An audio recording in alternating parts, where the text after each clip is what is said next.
Je suis Tigui Danke Camara, pharmacienne de formation et assistante de recherche en anthropologie au Centre de recherche et de formation en infectiologie de Guinée. Je suis actuellement masterante à l'ENS, École normale supérieure de Lyon, parcours approche plurielle de la santé.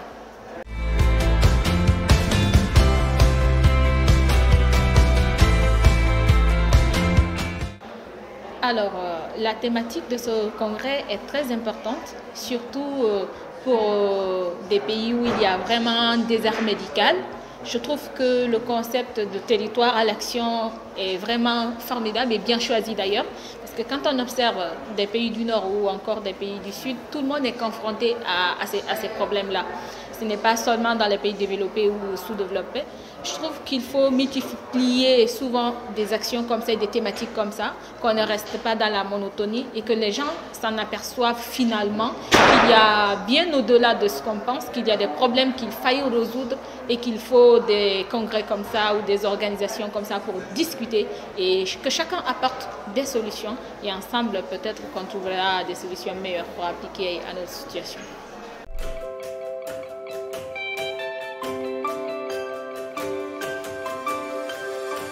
Pour l'organisation territoriale de la santé, je pense qu'il faut un engagement politique.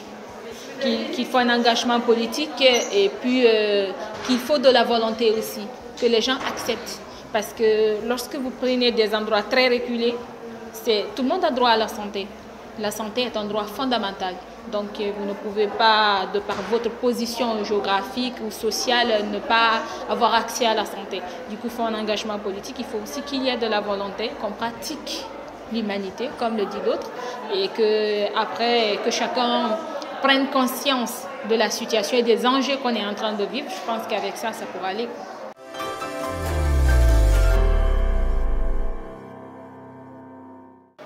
Alors, premièrement, je trouve déjà que c'est un bon début.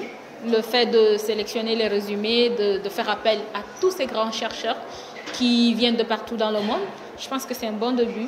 Et au-delà de cela, il faut que les recommandations issues de ces congrès, peut-être à un niveau plus élevé et qu'on ne s'arrête pas juste à cette présentation. C'est bien beau de faire des présentations, mais à l'issue des présentations, il y a des recommandations qui sont faites. Eh bien, il faut peut-être envoyer ces recommandations à qui de droit et peut-être les faire parvenir aux décideurs pour voir effectivement qu'est-ce qu'on peut faire dans ce sens-là pour l'amélioration de la santé et puis de l'accès aux soins.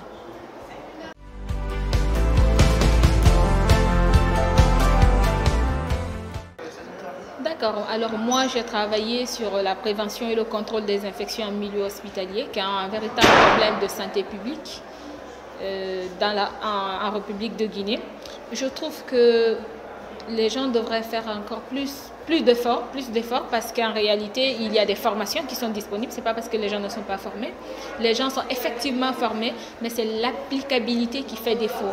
Ce n'est pas parce que les gens ne connaissent pas. Tantôt, tu es quelque part, et puis en fonction de l'environnement, en fonction du contexte, en fonction des conditions dans lesquelles tu te retrouves, ça peut favoriser ou pas l'application de ces mesures d'hygiène.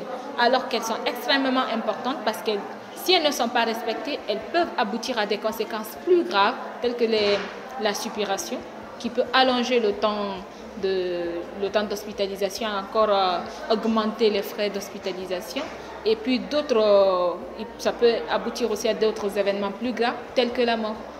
Et donc, je pense qu'il faut que les soignants s'approprient de tous ces concepts, de toutes ces notions.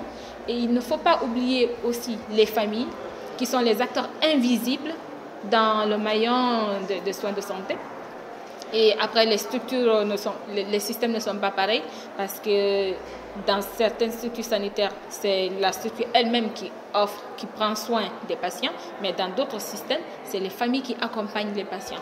Et donc, dans l'un ou dans l'autre, il faut vraiment tenir compte et puis ne pas les oublier, les former pour minimiser encore le risque de transmission des infections associées aux soins, en tenant compte de la perception de la notion du risque qui dépend d'un soignant à un autre, et puis qui peut aussi aller plus loin en fonction de sa profession, de son expérience professionnelle ou de sa culture, permettant ainsi de comprendre comment le savoir local façonne la personnalité du soignant et fabrique ses pratiques quotidiennes de l'hygiène hospitalière.